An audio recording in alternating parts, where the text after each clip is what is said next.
చరణ్ టీవీకి స్వాగతం. మాలగుట్ట మాయం. 60 ఎకరాల విస్తీర్ణంలో ఉన్న భారీ గుట్టను కొందరు అక్రమార్కులు బుల్డోజర్లతో చిందరవందర చేస్తుండ్రు. తాత ముత్తాతల కాలం నుండి ఉన్న రాళ్ల గుట్టను ఖతం చేస్తున్న కంత్రిగాళ్లు. మెదక్ జిల్లా మనోహరాబాద్ మండలం రామాయపల్లి గ్రామానికి చెందిన గుట్టను కాపాడాలని కలెక్టర్ రాహుల్ రాజ్కు ఫిర్యాదు చేసిన గ్రామస్తులు. ఆర్మూరు మాజీ ఎమ్మెల్యే జీవన్ రెడ్డి అనుచరుల పేరుతో మాలగుట్టను ఆక్రమించి చదును చేస్తున్న వ్యక్తులపై చర్యలు తీసుకోవాలని గ్రామస్తులు పేర్కొన్నారు.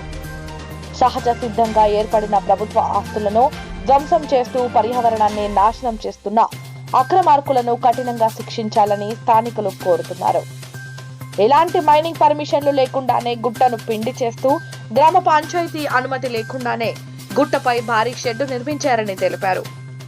అక్రమార్కులను అడ్డుకుంటే ప్రాణాలు తెస్తామని బెదిరింపులకు పాల్పడుతూ చట్టాన్ని చెప్పు చేతల్లోకి తీసుకుంటున్నారని ఆవేదన చెందారు. ఆర్మూరు మాజీ ఎమ్మెల్యే జీవన్ రెడ్డి బినామీలపై చర్యలు తీసుకునే వరకు ఆందోళనలు చేస్తామని రామాయపల్లి గ్రామస్తులు హెచ్చరించారు.